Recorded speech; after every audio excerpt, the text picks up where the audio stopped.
Hello दोस्तों, स्वागत है आप सभी का आपके अपने यूट्यूब चैनल हिंदी साहित्य क्लासेस में। और आशा करती हूँ आप लोग बहुत अच्छे हैं और अपनी तैयारी आप लोग बहुत अच्छे से कर रहे हैं आने वाली परीक्षाओं के लिए। जैसा कि आप सभी जानते हैं, हमारी जो ये क्लास चल रही है वो यूजीसी नेट एग्ज़ाम 2023 में जो आपका एग्ज़ाम होने वाला है उसको ध्यान में रख कर ये क्लासेस में ले रही हूँ। जब मैंने क्लास स्टार्ट किया था तो यूनिट 8 हिंदी नाटक से मैंने ये क्लास स्टार्ट किया था, जिसमें अभी तक हमने 6 नाटक पढ़ के कंप्लीट कर लिया है, जिसमें अंधेर नगरी, भारत दुर्दशा, चंद्रगुप्त, स्कंदगुप्त, ध्रुव स्वामिनी और आधे अधूरे, ये सभी नाटक हमने पढ़ लिया है। आज की क्लास में हम पढ़ने वाले हैं आषाढ़ का एक दिन नाटक। संपूर्ण नाटक को हम इस क्लास में हम पढ़ेंगे। आप लोग क्लास में बने रहिएगा, पूरे नाटक को ज़रूर पढ़िएगा। पूरे बुक का ही पेजेस मैंने रख दिया है, कहीं से आपको कुछ भी अलग से पढ़ने की ज़रूरत नहीं पड़ेगा। यहीं से क्वेश्चन बुक, आप सभी को पता है कि बुक से ही क्वेश्चन बन रहा है, तो मैंने सारे बुक के पेजेस ही रख दिए हैं और उन कठिन शब्द को भी रखा है, बुक में दिया गया है वहाँ पे। तो आप सभी को पता है जो पिछला भी पेपर हुआ था जून में, तो उसमें जो है कठिन शब्द भी पूछा जा रहा है। जैसे चिरऊ पूछा गया था, चिरऊ शब्द का अर्थ क्या होता है, तो इसलिए मैंने उस पेजेस को भी ले लिया है। तो आप कठिन शब्द को भी देख लीजिएगा और जो आलोचक के कथन हैं इस नाटक को लेकर उसको भी मैंने रखा है, जो लास्ट में आपको मिल जाएगा। तो आप लोग ज़रूर क्लास में बने रहिएगा। अगर आपको पीडीएफ चाहिए तो टेलीग्राम चैनल से ज्वाइन हो जाइए, वहाँ पे आपको पीडीएफ मिल जाएगा। पीडीएफ को डाउनलोड कर लीजिए, शॉर्ट नोट बना लीजिए या तो डाउनलोड करके रख लीजिए, उसको आप लोग रिवीजन करते रहिएगा। ठीक है, तो चलिए स्टार्ट करते हैं क्लास। आशा करती हूँ आप लोगों ने आषाढ़ का एक दिन नाटक ज़रूर पढ़ा होगा। मोस्ट इंपॉर्टेंट नाटक है, प्रश्न यहाँ से बनते हैं और बहुत ही इंटरेस्टिंग नाटक है, अच्छा भी लगता है पढ़ने में। ठीक है ना, तो चलिए स्टार्ट करते हैं आषाढ़ का एक दिन नाटक। सबसे पहले हम बेसिक बातों को जानते हुए चलेंगे। आषाढ़ का एक दिन नाटक 3 अंक है, इसमें प्रकाशन वर्ष है 1958। इसमें जो है 3 अंक हैं और दृश्य एक ही है। ठीक है, ध्यान रखिएगा, अगर दृश्य से पूछा जाता है तो एक ही है और 3 अंक है इसमें। ठीक है, मोहन राकेश द्वारा रचित यह नाटक है। अब यहाँ पे मैंने कुछ इम्पोर्टेंट मुझे मिला था तो मैंने यहाँ पे नोट करके यहाँ पे लिख लिया है, तो आप इसको नोट कर लीजिएगा अगर आपको नहीं पता है तो। पढ़ते हैं इसको। आषाढ़ का एक दिन नाटक 1958 में प्रकाशित हुआ था। मोहन राकेश की यह प्रथम और सर्वाधिक महत्वपूर्ण नाटक है, ध्यान रखिएगा। सन 1959 में इस नाटक को सर्वश्रेष्ठ नाटक होने का संगीत नाटक अकादमी पुरस्कार भी मिला था और 1971 में मणि कौल के निर्देशन में इस पर आषाढ़ का एक दिन फिल्म भी बनी, जिसे सर्वश्रेष्ठ फिल्म फेयर पुरस्कार भी मिला था। इन सभी बातों को आप लोग ध्यान रखिएगा, नोट कर लीजिएगा। आगे है, यह एक बिंबधर्मी प्रगीतात्मक नाटक है। इसमें मुख्य बिंब मेघ का ही है। ठीक है, आगे है, यह नाटक कालिदास की कृति और उन्हीं के जीवन पर आधारित है। ठीक है, यह नाटक जो है कालिदास और उनके जीवन पर आधारित है। अब हम आते हैं भूमिका पे। सबसे पहले हम भूमिका पढ़ेंगे। आषाढ़ के एक दिन नाटक की हम सबसे पहले भूमिका पढ़ेंगे। आप लोग जो भी पढ़ते हैं नाटक, कहानी, उपन्यास, अगर भूमिका दिया गया है वहाँ पे बुक में, अगर आपके पास बुक है वहाँ पे भूमिका दिया गया है, कहीं और से भी पढ़ते हैं तो भूमिका को आप लोग स्किप मत करिएगा, मोस्ट इम्पॉर्टेंट होता है, वहाँ से भी प्रश्न बनते हैं, आप सभी को पता है। तो चलिए हम आषाढ़ के एक दिन नाटक की भूमिका पढ़ना स्टार्ट करते हैं। ठीक है, बिल्कुल एक पेज इसका है। हिंदी नाटक रंगमंच की किसी विशेष परंपरा के साथ अनुच्युत नहीं है। पाश्चात्य रंगमंच की उपलब्धियां ही हमारे सामने हैं, परंतु न तो हमारा जीवन उन सभी उपलब्धियों की मांग करता है और न ही यह संभवतः प्रतीत होता है कि हम उस रंग शिल्प को व्यापक रूप से ज्यों का त्यों अपने यहाँ प्रतिष्ठित कर दें। ठीक है, मोहन राकेश द्वारा लिखा गया भूमिका है। आगे देखते हैं, हिंदी रंगमंच के विकास से निसंदेह यह अभिप्राय नहीं कि अत्याधुनिक सुविधाओं से संपन्न रंगशालाएं राजकीय या अर्धराजकीय संस्थाओं द्वारा जहां तहां बनवा दिए जाएं, जिससे वहां हिंदी नाटकों का प्रदर्शन किया जा सके। प्रश्न केवल आर्थिक सुविधा का ही नहीं है, एक सांस्कृतिक दृष्टि का भी है।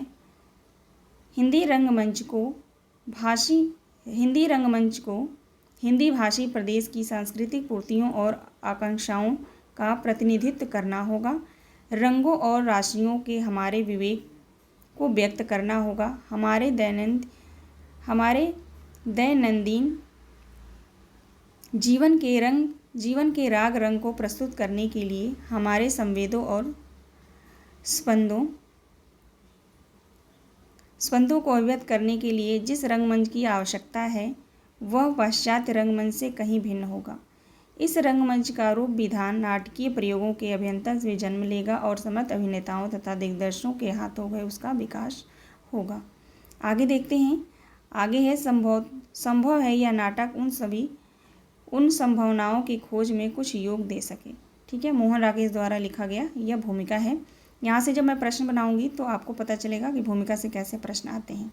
ठीक है, तो चलिए देखते हैं। देखिए यहाँ पे जो है महत्वपूर्ण जो पंक्तियाँ हैं उसको मैंने हाईलाइट कर रखा है, लेकिन रखा मैंने पूरे पेजेस को है ताकि आप पूरे पेजेस को आप पढ़ लें। जो मुझे महत्वपूर्ण लगा है उसको मैंने हाईलाइट किया है। आप सोचेंगे कि मैम को कैसे पता चला कि महत्वपूर्ण है सारी पंक्तियाँ, जो पंक्तियाँ महत्वपूर्ण है वो मैम को कैसे पता चला, ये जो है बात आपके दिमाग में ज़रूर आएगी। तो ध्यान रखिएगा, आप खुद भी जब नाटक पढ़ते हैं या कुछ भी आप पढ़ते हैं, कहानी, नाटक, उपन्यास, तो जब उसको पूरा डिटेल में आप पढ़ेंगे तो पढ़ के ही पता लग जाता है। कुछ ऐसे वहाँ पे शब्द होते हैं, लाइंस होती हैं कि वो पढ़ के आपको पता लग जाता है कि हाँ यहाँ से प्रश्न बन सकता है, और वो प्रश्न बना भी है। ठीक है, अगर आपने प्रीवियस ईयर क्वेश्चन सॉल्व किया है और फिर नाटक को पढ़ेंगे तो आपको बिल्कुल पता चल जाएगा कि क्या इंपॉर्टेंट है और क्या नहीं है। ठीक है ना, तो इसी बात को ध्यान में रखकर मैंने हाईलाइट किया है। बाकी पूरे पेजेस को रखा है, आप पेजेस देखेंगे, आप खुद भी पढ़ लीजिएगा उसको। ठीक है, सबसे पहले हम देखेंगे पात्र परिचय। आषाढ़ के एक दिन नाटक के जो पात्र हैं उनका हम परिचय देखते हैं। कौन कौन से पात्र हैं देखेंगे। अंबिका है जो ग्राम की एक वृद्ध महिला है। मल्लिका है उसकी पुत्री है, यानी मल्लिका जो है अंबिका की पुत्री है। फिर कालिदास कवि हैं। दंतुल एक राजपुरुष है। मातुल कवि मातुल है, कवि है। मातुल जो है कवि हैं। निपेक्ष जो है ग्राम पुरुष है। विलोम ग्राम पुरुष है। ये सभी पात्र आप लोग ध्यान में रखिएगा कि कौन सा पात्र गांव का है, कौन सा जो है नगर का है। ठीक है, ये सभी बातों का आप लोग ध्यान रखिएगा। रंगिणी नगरी पात्र है। संगड़ी भी नगरी पात्र है। अनुस्वार जो है अधिकारी पात्र है, अधिकारी है। और अनुनासिक अधिकारी है। प्रिय गुंजमंजरी जो है राजकन्या और कवि की पत्नी है, यानी कालिदास की पत्नी है। ठीक है ना, सभी पात्रों का आप ध्यान रखिएगा। अनुस्वार और अनुनासिक को भी ध्यान रखिएगा, क्योंकि आप जब तक पढ़ेंगे नहीं आपको अनुस्वार और अनुनासिक अगर पात्र पूछ दिया जाए, अगर आपने नाटक नहीं पढ़ा है तो आप नहीं जान पाएंगे कि क्या है ना अनुस्वार और अनुनासिक जो नाम है। ठीक है, अब हम पढ़ने वाले हैं आषाढ़ के एक दिन नाटक की महत्वपूर्ण पंक्तियाँ। ठीक है, अब महत्वपूर्ण पंक्तियों को हम पढ़ेंगे। चलिए स्टार्ट करते हैं, देखते हैं। थोड़ा एक पेज इसमें जो है पेजेस यहाँ पे ऐसे ही आ गया। पहले अंक से हम स्टार्ट करेंगे। ठीक है ना, छोटा कर लेती हूँ मैं इसको थोड़ा। देखिए पहला अंक हम पढ़ेंगे। पर्दा उठने के पूर्व हल्का हल्का मेघ गर्जन और वर्षा शब्द, जो पर्दा उठने के अनंतर भी कुछ क्षण चलता रहता है, फिर धीरे धीरे धीमा पड़कर विलीन हो जाता है। फिर धीरे धीरे जो है धीमा पड़कर विलीन हो जाता है। उसके बाद पर्दा धीरे धीरे उठता है। अब यहाँ पे क्वेश्चन यहीं से बन सकता है पहले अंक से ही कि आषाढ़ के एक दिन नाटक में मेघ गर्जन और वर्षा शब्द का क्या अर्थ है।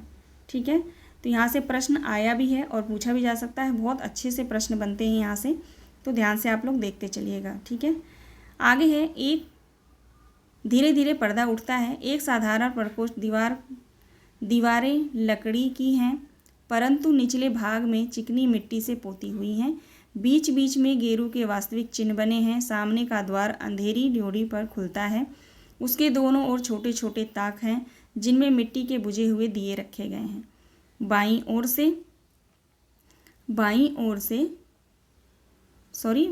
ओर का द्वार दूसरे प्रकोष्ठ में जाने के लिए है। द्वार खुला होने पर उस प्रकोष्ठ से बिछे तल्प का एक कोना ही दिखाई देता है।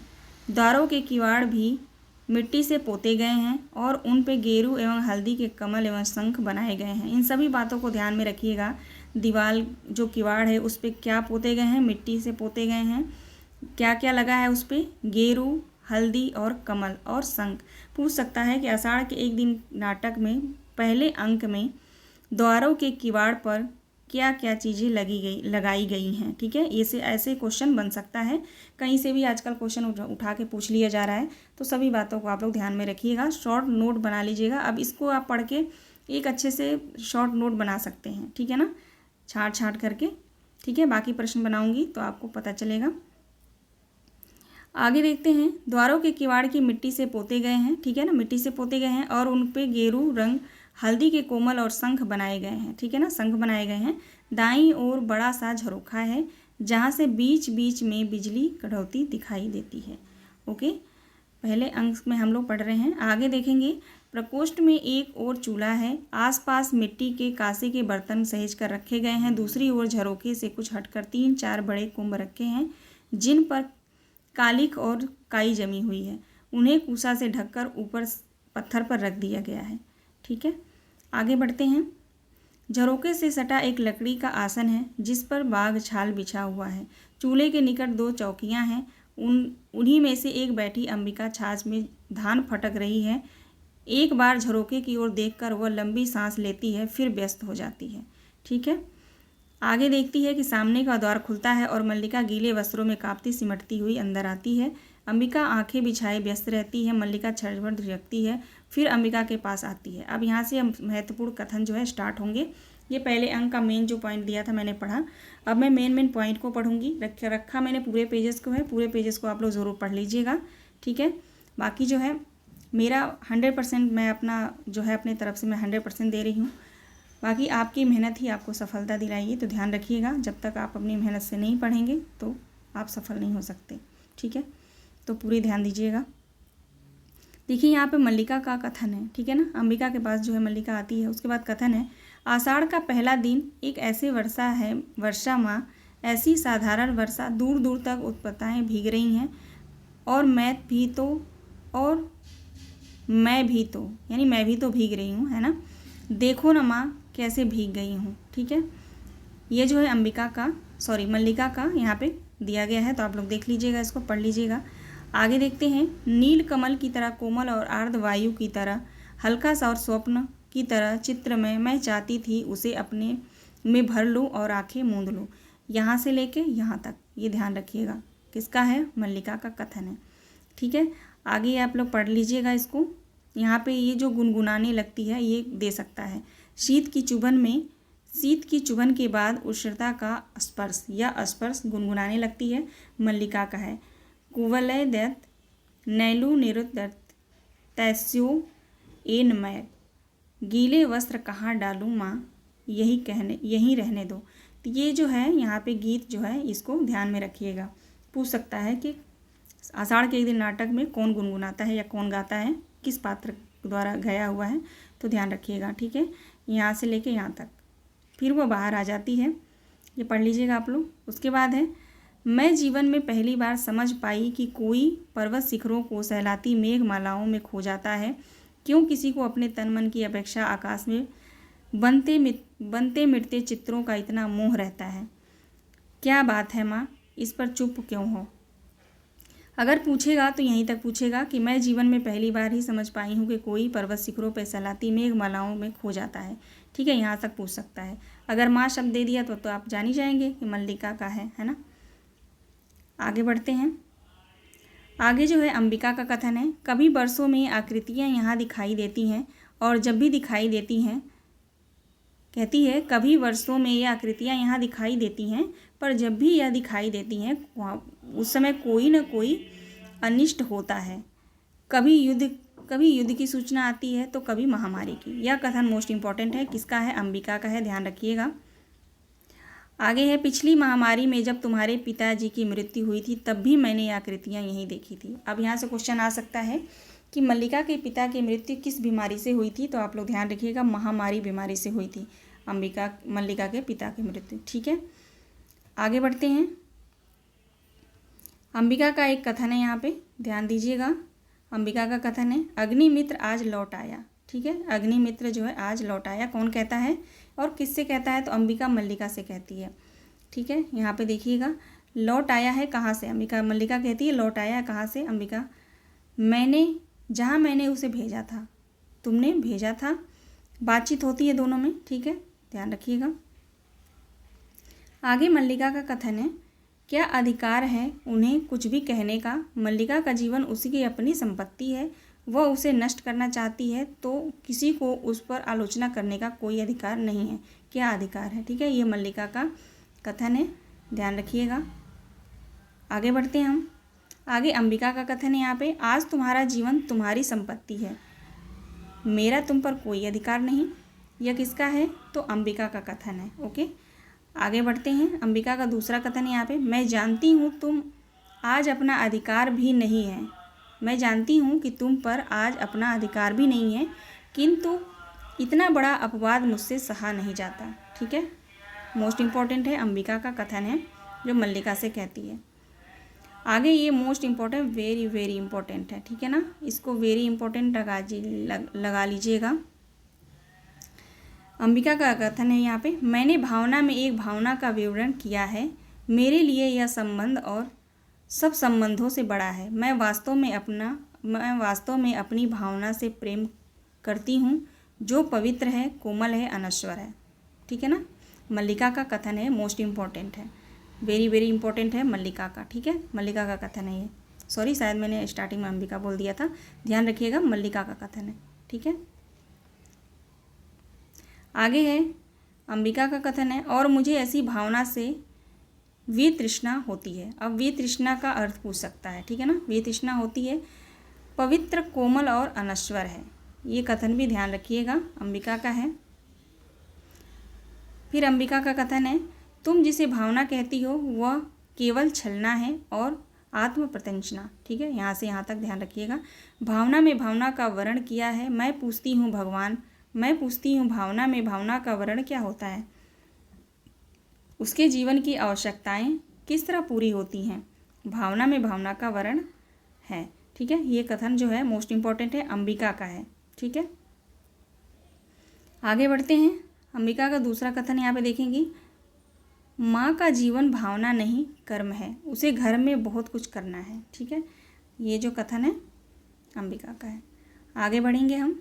ये सभी जो है मैंने ले रखा है, आप लोग देख लीजिएगा, पढ़ लीजिएगा। ठीक है, आगे है दंतुल। दंतुल का है, मैं तुम्हारी दृष्टि की प्रशंसा करता हूँ, मेरी वेशभूषा ही इस बात का परिचय देती है कि मैं यहाँ का निवासी नहीं हूँ। यह किसका कथन है? दंतुल का है।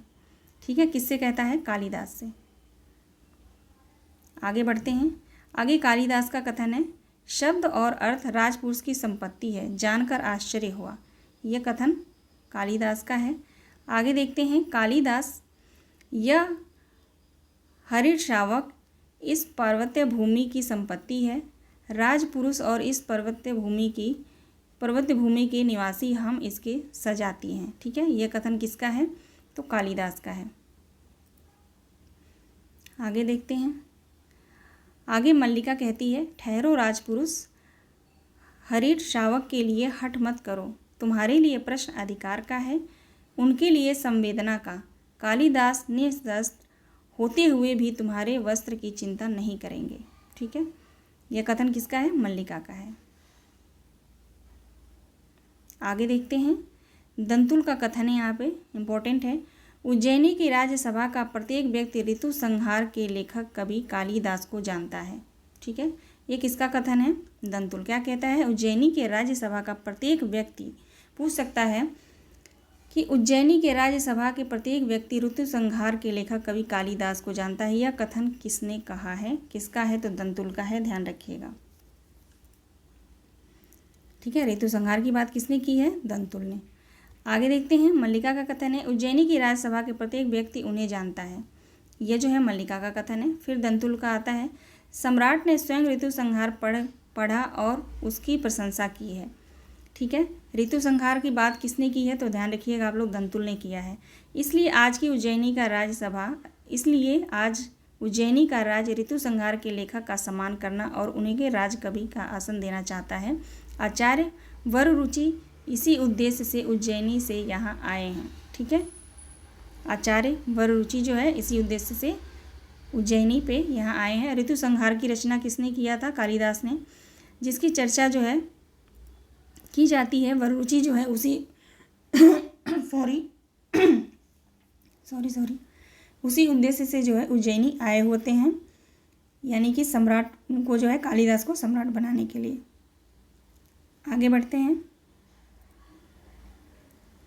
आगे यहाँ पे मल्लिका का कथन है, उस व्यक्ति को जिसे उसके विकट के लोगों ने आज तक समझने का प्रयत्न नहीं किया, जिसे घर में और घर से बाहर तक केवल छलना और प्रताड़ना ही मिली है, अब तो तुम विश्वास करती हो ना माँ कि मेरी भावना निराधार नहीं है। ठीक है, यह कथन किसका है? मल्लिका का है। यहाँ पे देख लीजिएगा, अंबिका का कथन है, वह मेरी अवस्था बीत चुकी है, मेरी वह अवस्था बीत चुकी है जब यथार्थ से आंखें मूंद कर जिया जाता है। ठीक है, यह कथन जो है यहाँ पे बातचीत होती है दोनों में। आगे ही अंबिका का कथन है, तुम कहती हो तुम्हारा उससे भावना का संबंध है, यह भावना क्या है? ठीक है, यह कथन किसका है? अंबिका का है, ध्यान रखिएगा। आगे है अंबिका का कथन यहाँ पे, यदि वास्तव में उसका तुमसे भावना का संबंध है तो वह क्यों तुमसे विवाह नहीं करना चाहता? यह किसका कथन है? अंबिका का है। तो ये पहचान में भी आ जाएगा अगर आपने नाटक पढ़ा है तो अंबिका और मल्लिका की जो बातचीत होती है आपस में, यह कथन बहुत आसानी से पहचाना जा सकता है। तो इसमें मोस्ट इम्पॉर्टेंट कथन कालिदास, दंतुल और विलोम। ठीक है, और प्रियगुंज मंजरी जो अभी बाद में हम पढ़ेंगे।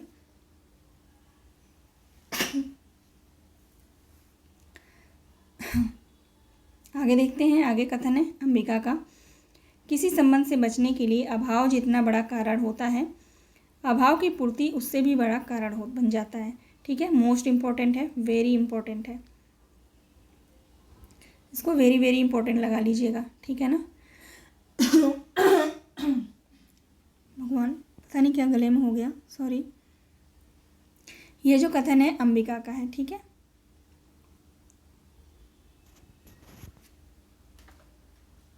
एक मिनट होल्ड करेंगे आप लोग।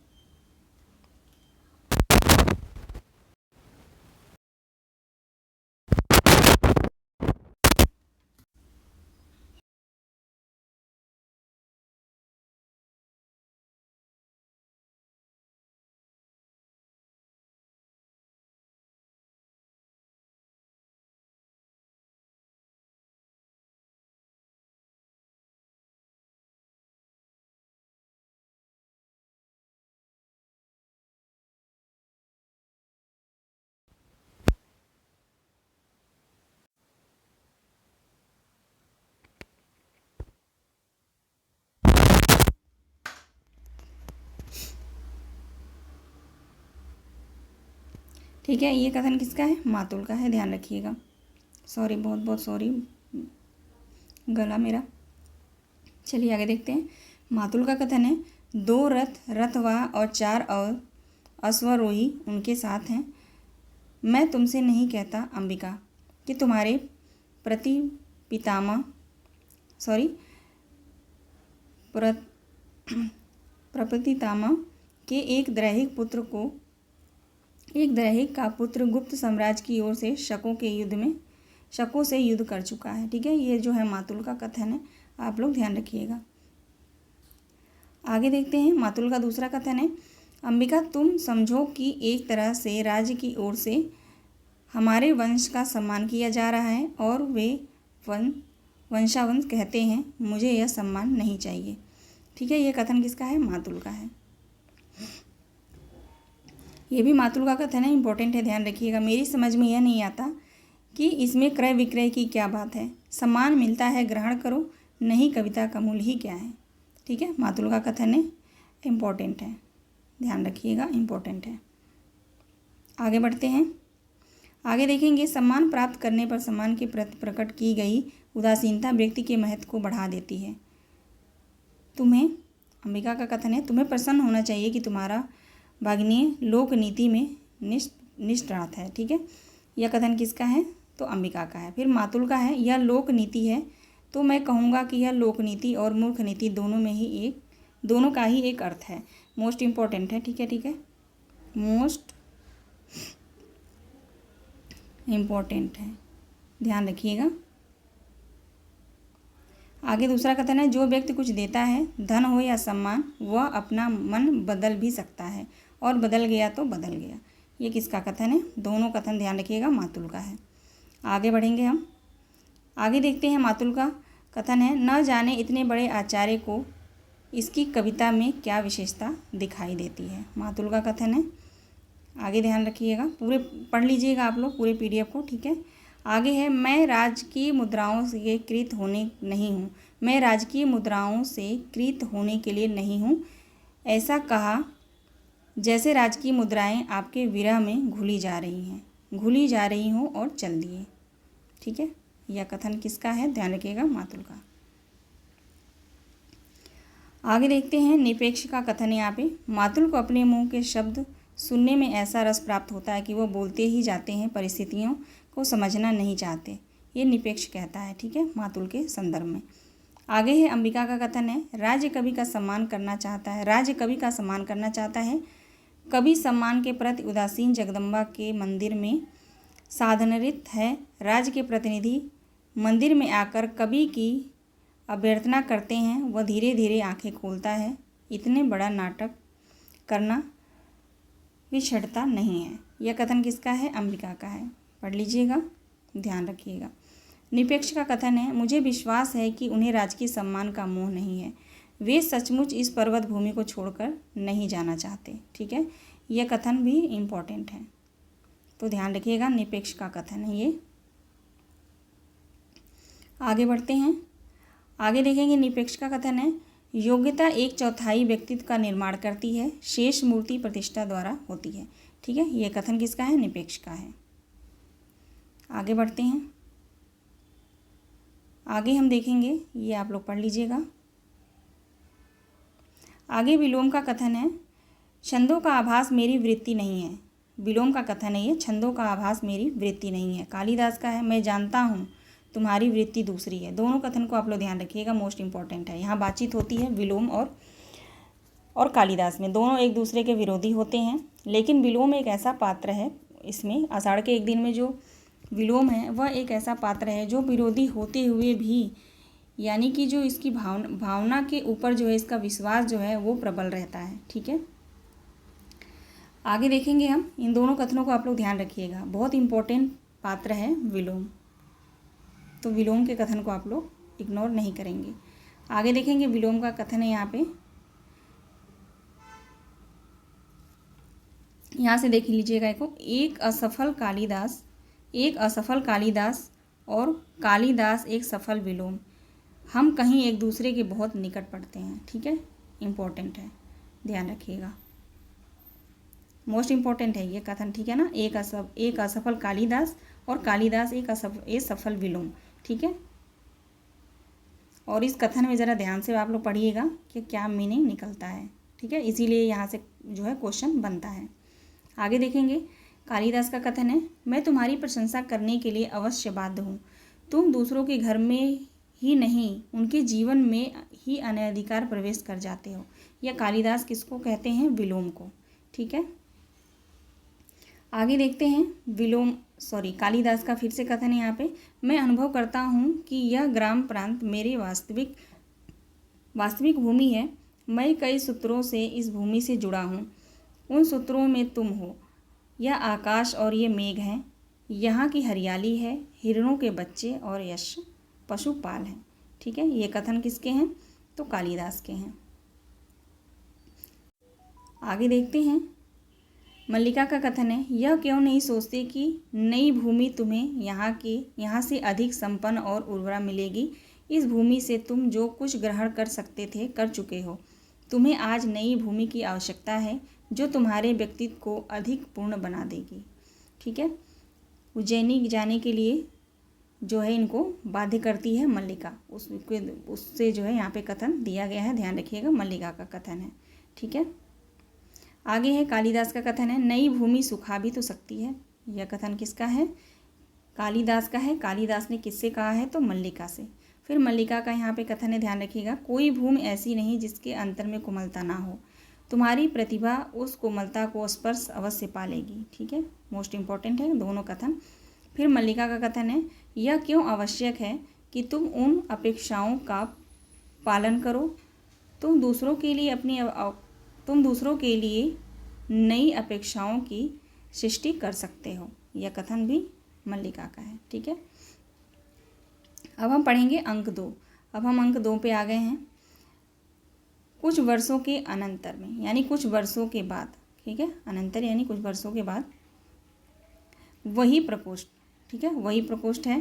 प्रकोष्ठ की स्थिति में पहले से कहीं अंतर आ गया है। लिपाई कई स्थानों से उखड़ रही है। गेरू के बने वास्तविक शंख और कोमल से बुझे कमल अब बुझे बुझे से हैं। ठीक है, ध्यान रखिएगा, जो पहले अंक में मैंने पढ़ाया और दूसरे अंक में जो हम अभी पढ़ रहे हैं, क्या अंतर है, इस बात को ध्यान रखिएगा। ठीक है, बुझे बुझे से हैं।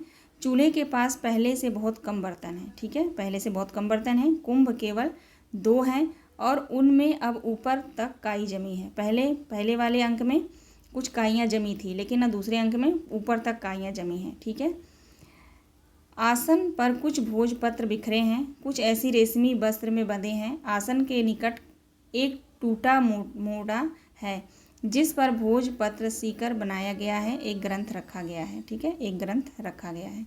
आगे देखेंगे, चूल्हे के निकट कोने में रस्सी बंधी है जिस पर कुछ वस्त्र सूखने के लिए फैला दिए गए हैं। अधिकांश वस्त्र फटे हैं और उन पर जगह जगह टाकियाँ लगी हुई हैं। आगे है, एक टूटा मुड़ा ड्योढ़ी के द्वार के पास रखा है। चौकी,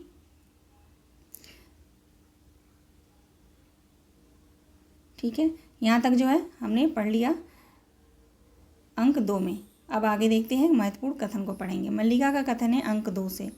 ठीक है, यहाँ उन्होंने केवल ऋतु संहार की रचना की थी। ठीक है, यहाँ इन्होंने केवल ऋतु संहार की रचना की थी। वहाँ उन्होंने कई नए काव्यों की रचना की है। 2 वर्ष पहले जो व्यवसायी आए थे उन्होंने कुमार संभव और मेघदूत की प्रतियां मुझे लाकर दी थी। बता रहे थे उनके एक और बड़े काव्य की बहुत चर्चा है, परंतु उसकी प्रति उन्हें नहीं मिल पाई है। अब ध्यान रखिएगा कि यहाँ पे जो है कालिदास के किन किन ग्रंथों की चर्चा की गई है। तो पहला है ऋतु संहार, दूसरा है कुमार संभव, ठीक है, और तीसरा है मेघदूत। इन 3 जो दूसरा अंक है उसमें 3 जो है कालिदास के 3 रचनाओं की चर्चा की गई हैं। तो इस बात का आप लोग ध्यान रखिएगा, तीनों का नाम आप लोग ध्यान रखिएगा। आगे बढ़ते हैं। अगला कथन है मल्लिका का, व्यक्ति उन्नति करता है तो उसके नाम के साथ कई तरह के अपवाद जुड़ने लगते हैं। इम्पोर्टेंट है। ठीक है, इम्पोर्टेंट कथन है ये मल्लिका का, ध्यान रखेंगे। आगे बढ़ते हैं। मल्लिका का फिर से कथन है अंक 2 से, मैं अनेकानेक साधारण व्यक्तियों में से हूँ, वे असाधारण हैं, उन्हें जीवन में असाधारण का ही साथ चाहिए था। ठीक है, यह कथन जो है मल्लिका का है। आगे बढ़ते हैं। फिर से मल्लिका का कथन है, इसके विपरीत मुझे अपने से ग्लानि होती है कि यह ऐसी है, उनकी प्रगति में बाधा भी बन सकती थी। ठीक है, यह जो है मल्लिका का कथन है। फिर से यहाँ पे देखेंगे मल्लिका का, मेरे जीवन में पहले से क्या अंतर आया है। पहले माँ काम करती थी, अब वे अस्वस्थ हैं, मैं काम करती हूँ। ये कथन अगर पूछेगा ही नहीं, इम्पोर्टेंट, इतना ज़्यादा इम्पोर्टेंट नहीं है। अगर पूछा भी गया तो आप आसानी से पहचान लेंगे अगर आपने नाटक पढ़ा है तो। आगे देखेंगे, निपेक्षिका का कथन है, संभवतः राज्य के कर्मचारी हैं, 2 वैसे ही आकृतियाँ मैंने देखी हैं, जैसे तब देखी थी जब आचार्य कालिदास को लेने आए थे। ठीक है, ये जो है निपेक्ष मल्लिका से कहता है कि वो 2 कर्मचारियों को देखा है, बिल्कुल वैसे ही आकृतियाँ मैंने देखी हैं जैसे तब देखी थी जब आचार्य कालिदास को लेने, यानी आचार्य वररुचि जो है कालिदास को लेने जब आए थे। तो ध्यान रखिएगा, ये भी क्वेश्चन आ सकता है कि कालिदास को उज्जैनी ले जाने के लिए कौन से आचार्य आए थे, तो वररुचि, ध्यान रखिएगा। आगे देखते हैं, मल्लिका का कथन है, जानते हैं माँ इस संबंध में क्या कहती है। कहती है कि जब भी ये आकृतियाँ दिखाई देती हैं कोई न कोई अनिष्ट होता है, कभी युद्ध कभी महामारी, परंतु पिछली बार तो मैंने ऐसा कुछ नहीं देखा। ये मोस्ट इम्पॉर्टेंट है। ठीक है ना, कथन जो मल्लिका का यहाँ पे दिया गया है। और सेम यही कथन आगे जो है अंबिका जो है कहती है कि जब ये आकृतियाँ दिखाई देती हैं तो कोई न कोई अनिष्ट होता है। पिछली बार ये आकृतियाँ जब दिखाई दी थी तो तुम्हारे पिता की मृत्यु महामारी से हुई थी। ठीक है, ये जो कारण है, ये जो कथन है वो अंबिका कहती है मल्लिका से। अब यहाँ पे वही कथन दिया गया है। मल्लिका जो है निपेक्ष से कहती है कि सुनते हैं, माँ कहती है कि जब ये आकृतियाँ दिखाई देती हैं तो कोई ना कोई अनिष्ट होता है, कभी युद्ध तो कभी महामारी। परंतु पिछली बार तो ऐसा कुछ नहीं हुआ। तो यह कथन जो है ध्यान रखिएगा, थोड़ा सा यहाँ पे डिफरेंस है। तो मल्लिका का यह कथन है, ठीक है। दोनों कथनों में आप लोग डिफरेंस ध्यान रखिएगा। आगे है निपेक्ष का कथन है, वह एक बहुत परिचित आकृति है मल्लिका, ठीक है। यह कथन किसका है? तो निपेक्ष का है। आगे बढ़ते हैं, आगे देखेंगे निपेक्ष का कथन है, मैंने अपनी आंखों से देखा है वे घोड़ा दौड़ाते पर्वत शिखर की ओर आए हैं। ये निपेक्ष जो है कालिदास जब आते हैं उज्जैनी से तो देख लेता है, तो वो आकर जो है मल्लिका से कहता है कि मैंने अपनी आंखों से देखा है कि वो घोड़े दौड़ाते शिखर पर की ओर आए हैं। इस राजसी वेशभूषा में और कोई उन्हें नहीं पहचान पाए। निपेक्ष की आंखें पहचानने में भूल नहीं कर सकती, ठीक है। आगे देखते हैं, आगे हम पढ़ेंगे। उसके बाद जो है संगिनी, ठीक है। संगिनी का जो है संगिनी आती है, उसका कथन है, यह है रंगिनी, उज्जैनी के नाट्य केंद्र में नृत्य का आभास करती है, नाटक लिखने में भी इसकी रुचि है, ठीक है। यह संगिनी जो है रंगिनी का परिचय देती है। फिर रंगिनी का कथन है, यह संगिनी उस केंद्र में मृदंग और वीणा वादन सीखती है, ठीक है। मोस्ट इम्पोर्टेंट है, ध्यान रखिएगा। रंगिनी का जो है विशेषता क्या है? तो जो रंगिनी है वह केंद्र में मृदंग और वीणा वादन करती है, ठीक है ना। वीणा वादन सीखती है, बहुत सुंदर प्रणय गीत भी लिखती है, ठीक है। अब गद्य की ओर आ रही है। और तुम्हारा परिचय, ठीक है, मल्लिका से कहती है तुम्हारा परिचय। ये तो रंगिनी का हो गया। संगिनी का ध्यान रखिएगा, रंगिनी संगिनी एक दूसरे का परिचय देती हैं सब उससे, मल्लिका से। यहाँ पे जो है यह रंगिनी है उज्जैनी की नाट्य केंद्र नृत्य का आभास रखती है। संगिनी जो है रंगिनी का परिचय देते हुए कहती है कि ये उज्जैनी नाट्य केंद्र में नृत्य का आभास करती है, ठीक है ना। ये रंगिनी का जो है विशेषता है। और यहाँ पे जो ये दिया गया है ये विशेषता सारी जो है संगिनी का है, ध्यान रखिएगा। उल्टा है यहाँ पे, क्योंकि वो एक दूसरे के जो है परिचय दे रही है ना, तो ध्यान रखिएगा। आगे है संगिनी यहाँ पे, हाँ आंचलिक शब्द है, जैसे पतंजलि ने लिखा है कि न कि योद्धा को कुछ लोग वरिया बोलते हैं और तदा को तरवा, पूर्वातश्वार ऋषियो बुद्ध। ये ध्यान रखिएगा, ये जो लाइन है यहाँ पे संस्कृत में, ये किसने कहा है? संगिनी ने कहा है। आंचलिक शब्द का प्रयोग किसने किया है? तो संगिनी ने किया है। पतंजलि शब्द का प्रयोग किसने किया है? तो संगिनी ने किया है। और पिछली बार अभी पेपर हुआ था 2023 जून में जो हुआ था, उसमें पूछा था पतंजलि का, ठीक है ना। पतंजलि शब्द का प्रयोग किसने किया है? तो संगिनी ने किया है, ठीक है। तो ध्यान रखिएगा। मल्लिका का कथन है, मुझे इतना ज्ञान नहीं, खैर इतना इम्पोर्टेंट नहीं है ये, लेकिन ये जो मैंने अभी पढ़ाया इसको ध्यान रखिएगा, मोस्ट इम्पोर्टेंट है। आगे है संगिनी, कहती है देखो हम कुछ ऐसी बातें जानती हैं जिनका संबंध यहाँ के और केवल यहाँ के जीवन से हो। कहती है कि देखो हम कुछ ऐसी बातें जानना चाहती हैं जिनका संबंध यहाँ के और केवल यहाँ के जीवन से हो। तुम्हारे घर और वस्त्र तो लगभग हमारे जैसे हैं। यहाँ के जीवन की अपनी विशेषता क्या है? यह जो है संगिनी कहती है मल्लिका से, ठीक है। यहाँ पे इनको बातचीत होती है, पढ़ लीजिएगा यहाँ से आगे देखते हैं। जैसे कालिदास ने कुमार संभवम लिखा, स्वभवंती रत्नानि महोष्ठदिश्च, ये प्रकाश देने वाली औषधियाँ कौन सी हैं? ये कौन कहता है? तो ध्यान रखिएगा, संगिनी कहती है, संगिनी बात करती है, ठीक है ना, वनस्पतियों की, कुमार संभवम की, ठीक है। आगे है मल्लिका कहती है औषधियाँ प्रकाश नहीं देती। कौन कहता है औषधियाँ प्रकाश नहीं देती? तो मल्लिका, ठीक है। फिर संगिनी कहती है औषधियाँ प्रकाश नहीं देती, तुम्हारा अभिप्राय है कि कालिदास ने जो लिखा वो झूठ है, ठीक है, ये संगिनी कहती है। आगे है मल्लिका कहती है आज वर्षों के बाद तुम लौटकर आए हो, ठीक है। सोचती थी तुम आओगे तो उस तरह मेघ घिरे होंगे, वैसा ही अंधेरा सा दिन होगा, वैसे ही एक बार वर्षा में भीगूंगी और तुमसे कहूँगी कि देखो मैं तुम्हारी सब रचनाएं पढ़ी हूँ। ये कौन सोचती है? मल्लिका सोचती है, क्योंकि जो कालिदास आते हैं इससे मिलते नहीं हैं तो वो सोचती रहती है। ठीक है, यहाँ पे आप लोग पढ़ लीजिएगा सारा। आगे है अनुस्वार का कथन है। देव मात्र गुप्त के अनुचरों का अभिवादन स्वीकार कीजिए। देव मात्र गुप्त के अनुचर की बात कौन करता है? अनुस्वार बात करते हैं। ठीक है, मल्लिका कहती है देव मात्र गुप्त। देव मात्र गुप्त कौन है? खैर ये इतना इम्पोर्टेंट नहीं है, अब यहाँ पे इम्पोर्टेंट है, महत्वपूर्ण है अनुस्वार का। ठीक है, ऋतु संहार, कुमार संभवम, मेघदूत और रघुवंशम, ठीक है, के प्रेरणता कवींद्र, राजनीतिक निष्ठार्थ आचार्य तथा कश्मीर के भावी शासक देवमात्र गुप्त की राजमहिषी गुप्त वंश दुहिता परम विदुषी देवी प्रियंगु मंजरी आपके साक्षात्कार के लिए उत्सुक है और शीघ्र ही यहाँ आना चाहती हैं। हम उनके अनुचर आपको इनकी पूर्व सूचना देने के लिए उपस्थित हैं। ठीक है, 4 रचनाओं की यहाँ पे बात की गई हैं। ठीक है, ध्यान रखिएगा, ऋतु संहार, कुमार संभवम, मेघदूत और रघुवंशम। ठीक है, अनुस्वार के द्वारा आगे बढ़ेंगे, पढ़ लीजिएगा इसको।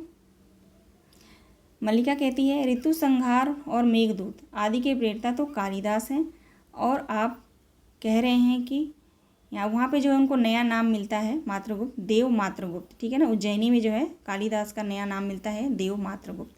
ठीक है,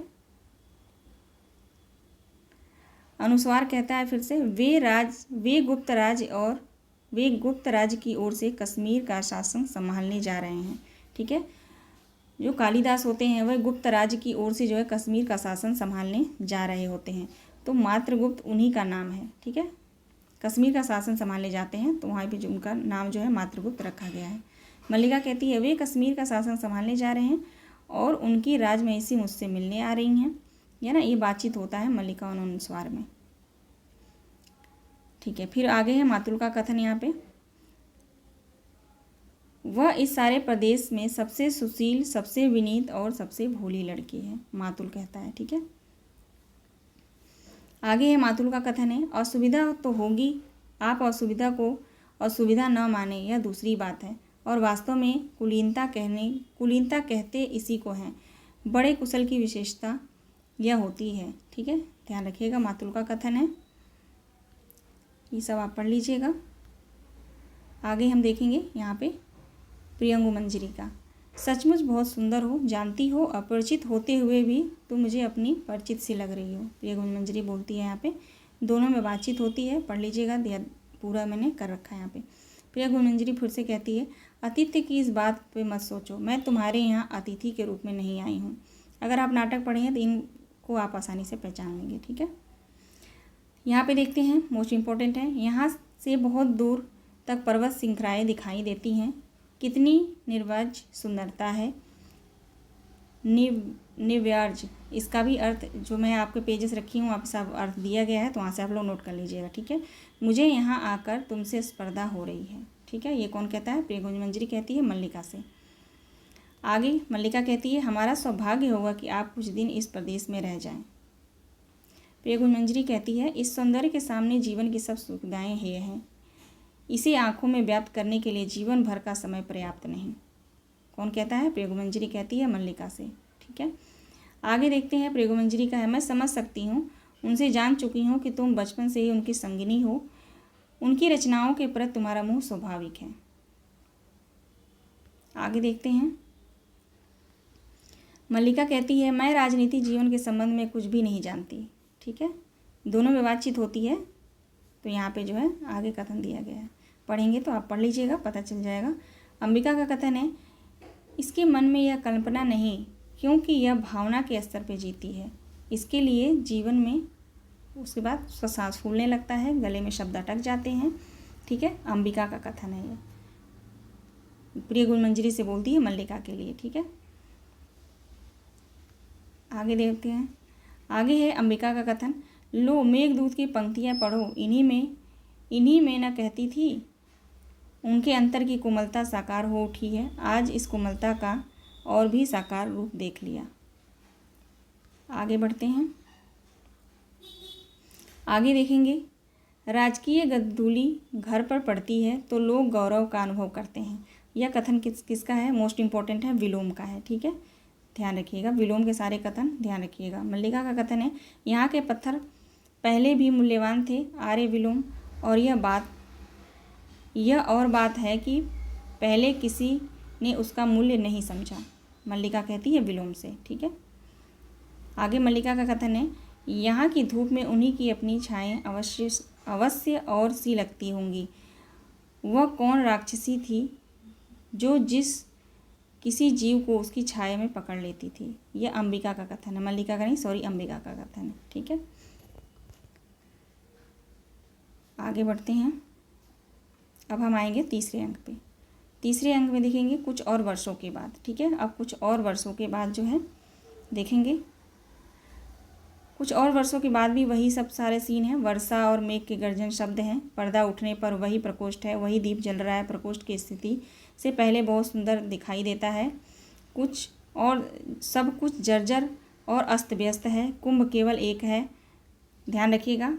दूसरे अंक में कुंभ 2 थे, तीसरे अंक में केवल एक है और उसका भी कोना टूटा हुआ है। आसन सबसे छोटा और हटा हुआ है और उस पर बाग ब्याल नहीं है। दीवारें पर वास्तविक आदि के चिन्ह लगभग बुझ चुके हैं।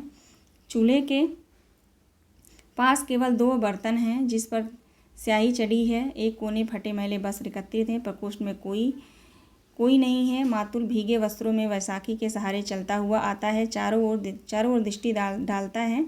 एक लंबी सांस लेता है और नकारात्मक ढंग से सिर हिलाता है और प्रकोष्ठ के बीचों बीच आ जाता है।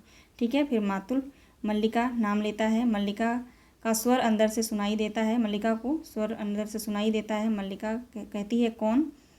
ठीक है, उसके बाद से यहाँ पे देखिए महत्वपूर्ण कथन लिया मैंने। मातुल कहता है, मुझसे कोई पूछे तो मैं कहूँगा कि राजप्रसाद में रहने वाले अधिक कष्टकार स्थिति संसार में नहीं हो सकता। मातुल का कथन है ये। ठीक है, आगे देखेंगे, ये पढ़ लीजिएगा आप लोग। ये देखिएगा मल्लिका का कथन है। ठीक है, व्यवसायी कहते थे उज्जैनी में अपवाद है, तुम्हारा बहुत सा समय वारंगड़ाओं के सहवास में व्यतीत होता है। ठीक है, ये ध्यान रखिएगा, ये किसका कथन है? मल्लिका का कथन है। आगे देखेंगे, आगे है, वही आषाढ़ का दिन है, उसी तरह मेघ गरज रहे हैं, वैसे ही वर्षा हो रही है, वही मैं हूँ, उसी घर में हूँ। मल्लिका का कथन है। आगे बढ़ते हैं, कालिदास का यहाँ पे कथन देखिएगा, क्योंकि मैं वही व्यक्ति नहीं हूँ जिसे तुम पहले पहचानती रही हो, दूसरा व्यक्ति हूँ। कौन कहता है? कालिदास कहता है। ठीक है, यहाँ पे मल्लिका का कथन है, मुझे विश्वास नहीं हो रहा कि तुम हो और मैं जो तुम्हें देख रही हूँ वास्तव में मैं ही हूँ। ठीक है, ये दोनों एक दूसरे जब वापस कालिदास आते हैं तो वहाँ पे ये बातचीत होती है। ठीक है, फिर कालिदास का कथन है, नहीं स्वप्न नहीं है, यथार्थ है कि मैं यहाँ हूँ, दोनों की यात्रा करके थका टूटा हारा यह आया हूँ कि एक बार यहाँ के यथार्थ को देख लूँ। ठीक है, आगे है कालिदास का कथन है, भीगना भी जीवन के एक महत्वाकांक्षा हो सकती है। कालिदास का कथन है। आगे बढ़ते हैं, फिर कालिदास का यहाँ कथन है कि मैंने सोचा नहीं था कि वह घर कभी मुझसे अपरिचित भी लग सकता है। ठीक है, यहाँ की प्रत्येक वस्तु का स्थान और विन्यास इतना निश्चित था, परंतु आज सब कुछ अपरिचित सा लग रहा है। कालिदास कहते हैं मल्लिका से। ठीक है, आगे है कालिदास का कथन है, बहुत दिन इधर उधर भटकने के बाद यहाँ आया हूँ, कश्मीर जाते हुए इस कारण से नहीं आया कि आज उसी कारण से आया हूँ। ठीक है, आगे है कालिदास का कथन है, क्योंकि सत्ता और प्रभुत्ता का मोह छूट गया, आज मैं उस सबसे मुक्त हूँ जो वर्षों से मुझे कसता रहा है। ठीक है, यहाँ से और यहाँ तक आप लोग कालिदास का ये कथन ध्यान रखिएगा, पूरे पेज को ये पढ़ लीजिएगा। ठीक है, आगे हम बढ़ेंगे। अब इन सभी पेजेस को आप लोग पढ़ लीजिएगा। आगे चलते हैं। हाँ, ये ध्यान रखिएगा, कालिदास का है, मुझे लगता है कि यह प्रदेश, यहाँ की प्रवर श्रृंखलाएँ और उत्पत्तिकाएँ मेरे सामने एक मूक प्रश्न का रूप ले लेंगी। ठीक है, यहाँ से लेके यहाँ तक ध्यान रखिएगा। यहाँ पे ये ध्यान रखिएगा, कुमार समूह की पृष्ठभूमि एक हिमालय है और तपस्विनी उमा तुम हो। मेघदूत की यश की पीड़ा मेरी पीड़ा और विरह वार्ता अक्षरी तुम हो। ये कालिदास कहते हैं। ये सारे बात जो है कालिदास कहते हैं मल्लिका से। आगे कहते हैं अभिज्ञान शाकुंतलम में शाकुंतलम के रूप में वही रूप मेरे सामने थी। मैंने जब जब लिखने का प्रयत्न किया तुम्हारे अपने जीवन के इतिहास को फिर दोहराया, और जब उसे हटकर लिखना चाहा तो रचना प्राणवान नहीं हुई। रघुवंशम में आज का विलाप मेरी ही वेदना की अभिव्यक्ति है। मोस्ट इम्पॉर्टेंट है, कालिदास का कथन है सारा। यहाँ पे मल्लिका कहती है मेरे पास तुम्हारी सब रचनाएं हैं। रघुवंशम और शकुंतलम की प्रतियां कुछ ही माह पहले मुझे मिल पाई हैं। फिर मल्लिका कहती है उज्जैनी के व्यवसायी कभी कभी इस मार्ग से होकर जाते थे तो मैं उनसे जो है प्रतिलिपियाँ प्राप्त कर लेती थी, मिल जाती थी। पूछते हैं कालिदास कि मतलब ये सारी रचनाएं तुम्हें कैसे मिली, तो वो बताती है उनको।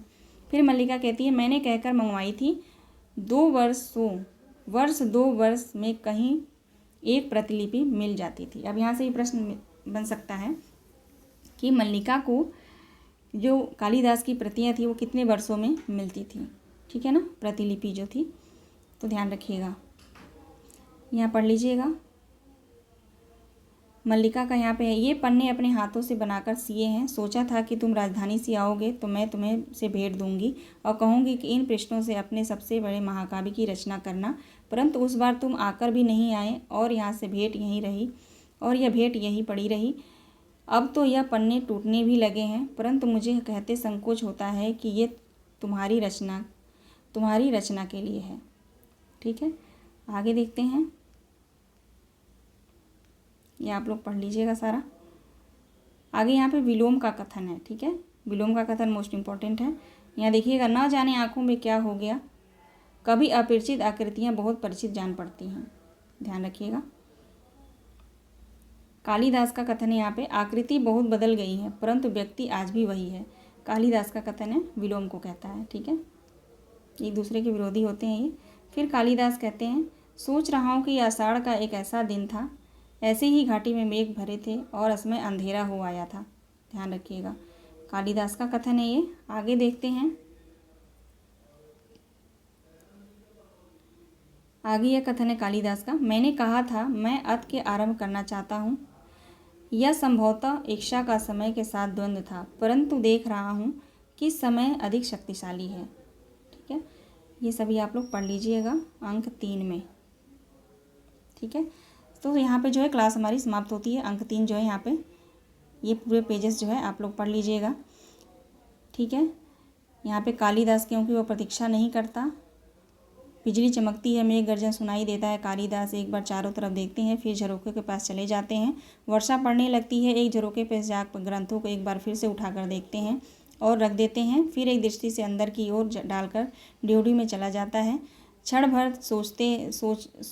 भर सोचता सा वह रुका रहता है, फिर बाहर दोनों किवाड़ पर मिला देता है। वर्षा और गर्जन का शब्द बढ़ जाता है। कुछ क्षणों के बाद मल्लिका बच्चों के वक्ष को सटाए अंदर आती है और कालिदास को न देखकर दौड़ती सी झरोखे के पास चली जाती है। मल्लिका कहती है, कालिदास चिल्लाती है। उसी तरह झरोखे के पास उसे आकर ड्योढ़ी के किवाड़ को खोल देती है। कालिदास जो है पैर बाहर की ओर बढ़ाने लगते हैं, परंतु बच्ची को बाहों में देखकर जैसे वह जकड़ जाती है। फिर टूट सी आकर आसन की ओर बैठ जाती है और बच्ची की ओर एक साथ सटाकर रोती हुई उसे चूमने लगती है। बिजली बार बार चमकती है और मेघ गर्जन सुनाई रहता है। ठीक है, यहीं पे हमारा जो है आषाढ़ का एक दिन नाटक समाप्त हो जाता है।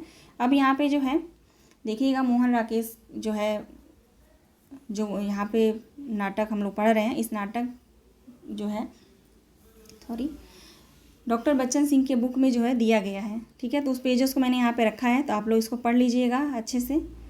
ठीक है, 2 पेजेस का है, अच्छे से पढ़ लीजिएगा। और उसके बाद जो है मैं आपको दिखाती हूँ कठिन शब्द जो मैं आपको बता रही थी। यहाँ पे देखिएगा, कुंभ घड़ा, सराधार मूसलाधार लगातार, तल्प का तल्क पलंग, अंशुक का दुपट्टा और ओढ़नी, भर्त्सना का निंदा और डांट फटकार, अपवाद का भी तृष्णा का देखिएगा, चाह का अभाव उदासीनता, ये सभी जो है कठिन शब्द यहाँ पे उसके अर्थ दिए गए हैं, तो आप लोग ध्यान रखिएगा। और यहाँ पे जो है आलोचक के जो यहाँ पे हैं दिए गए हैं, इसको आप लोग ध्यान में रखिएगा। यहाँ पे देखिएगा, कालिदास मल्लिका से कहता है मैं अनुभव करता हूँ कि यह प्राण मेरी वास्तविक भूमि है। तो ये ध्यान रखिएगा, ये कथन किस पुस्तक से लिया गया है, तो ध्यान रखिएगा बच्चन सिंह की पुस्तक से है। ठीक है, आधुनिक हिंदी साहित्य के इतिहास से लिया गया है। ठीक है, तो इनको ध्यान में रखिएगा, आप लोग पढ़ लीजिएगा। तो चलिए, आशा करती हूँ आपको ये क्लास पसंद आई होगी, तो लाइक और सब्सक्राइब ज़रूर कर दीजिएगा और नाटक को एक बार ज़रूर पढ़ लीजिएगा, मोस्ट इम्पॉर्टेंट है। ठीक है, मिलते हैं नेक्स्ट वीडियो में एक नए नाटक के साथ। आप सभी दोस्तों का बहुत बहुत धन्यवाद।